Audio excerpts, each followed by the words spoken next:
Hey guys, thanks for checking out FutureCity. My name is Jason Haber. I'll be your host in this journey and these conversations that we're going to have about the future of urbanism, not just here in New York City where I'm located, not just in this country, in the United States, but around the world.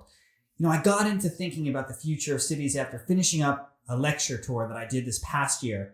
I went around New York and I talked about Robert Moses and Jane Jacobs, two people with entirely different visions for how cities should be. And I gave these lectures about post-war New York and what it meant for the city and what happened to the city in that time frame.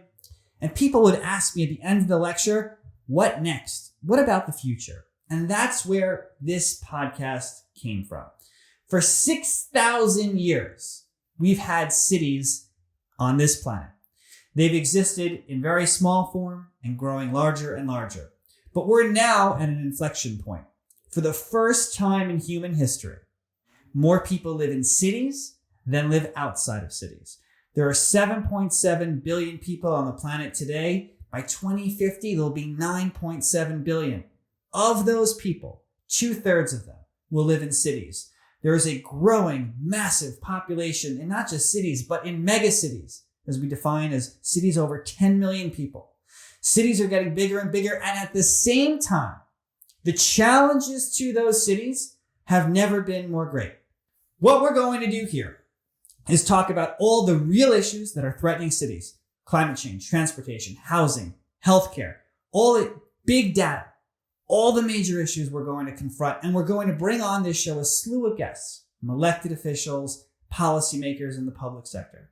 But we're also going to bring on innovators in the private sector, tech entrepreneurs who are using big data in innovative ways, people who are interested in infrastructure, housing, and healthcare, and using tools available to the private sector and the public sector and are thinking about these really big and really challenging issues. So I ask you to join us on this journey. And I'm going to use a test.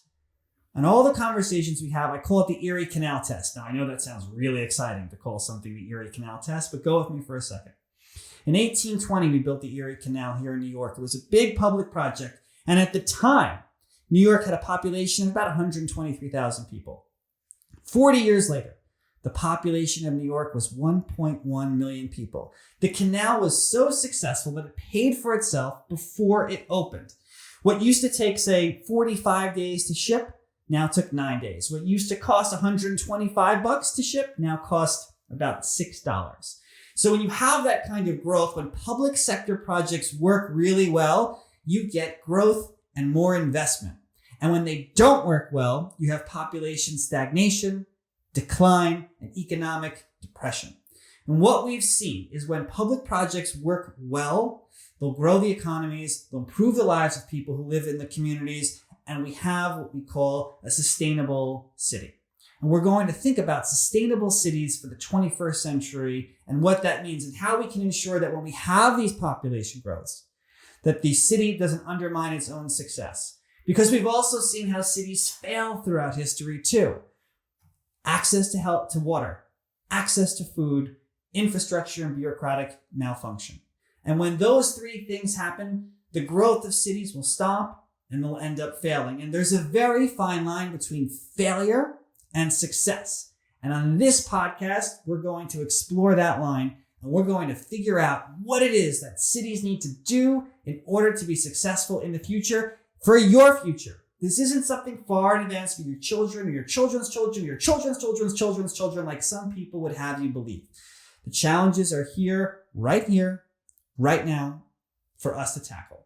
So the conversations that we have on FutureCity don't end with the ending of each episode. I hope we can carry on a lively conversation and debate on social media. You can follow me on Twitter at Jason Haber, same on Instagram. I want to hear from you and what your ideas are, and we'll talk about them on the show as well.